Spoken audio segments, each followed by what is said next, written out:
Ég heiti Sæunn Kjartansdóttir og sálgreinir og ég hef frá árinu 2008 unnið með fjölskyldum sem eru í fæðingarferli, það er að segja foreldrum með ung börn upp að 1 árs aldri og frá meðgöngu sem líður einhver hluta vegna ekki nógu vel í þessu fæðingarferli.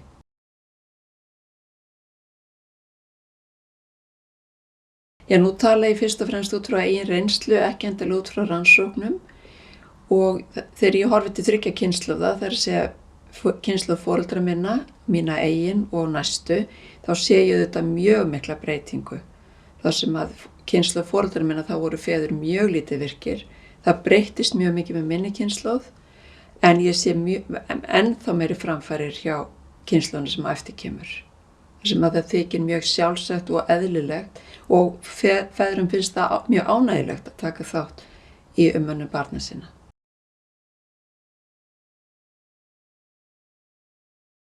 Jafnrétti og staðalímynd í kyninu, auðvitað eigum við langt í land, en ég held við séum alveg engin spurning, við erum á réttri leið.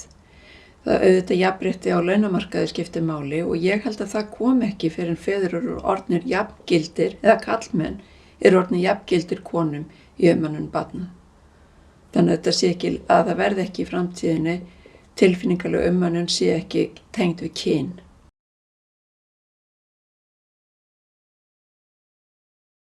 Já, ég held að skipti mjög miklu máli hvaða fyrirmyndir karlmenn og feður hafa af því að annast ekki bara börn heldur líka fólk.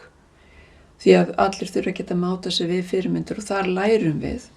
En það skipti máli fyrirmyndir alveg frá því að drengir, ef við erum að tala feður, frá því þeir eru börn. Því þetta þarf að komast alveg inn í lifaða lífsreynslu þeirra, ekki bara inn í hugmyndirnar, heldur að þeir hafi upplifaða reynslu af því að karlmenn annist þá.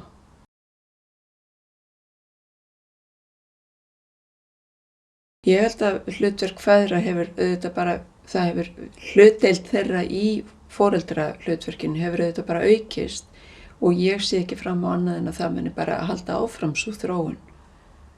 Og ég held að haldist í hendur við það að það er ekki bara að krafa kvenna að þeir taki meira þátt, heldur vilja karlmenn tengja börnunum sínum og vera sterkari þáttakendur í þeirra lífi.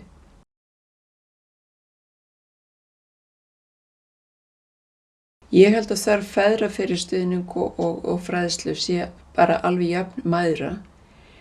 Við höfum náttúrulega langa reynslu hér af mæðravernd en ég held við þurfum að hlúa sérstaklega feðrum og hætta að tala þetta sem mæðravernd heldur foreldravernd. Því að það að eignast barn er ekkert minna mál fyrir föður að vísa hann gengur ekki með barnið í líkamannu sínum. En að öðru leyti tilfinningaferlið ekkert öðruvísi hjá feðrum heldur en hjá mæðrum.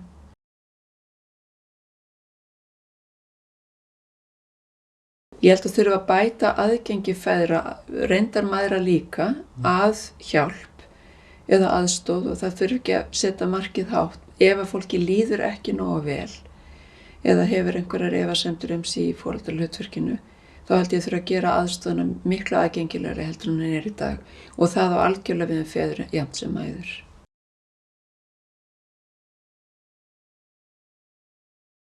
Kannski draumsýnin sem ég hef svo að aðgangur að aðstoð verði gerður aðgengilegri fyrir bæði mæður og feður.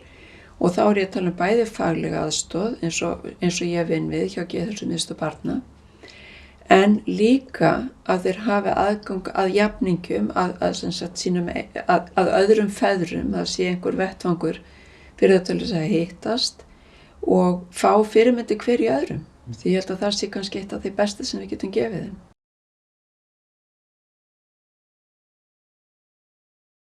Kannski helst það að feður viti það sem að ég held að margar mæður eru búin að komast að og þær hafa vettvang og leyfi til þess að ræða, sem það að annars barn ekki dansarósum.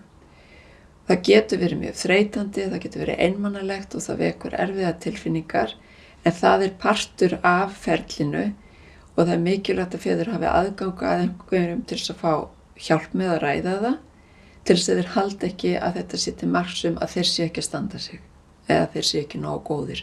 Það ekki raunin yfirleitt.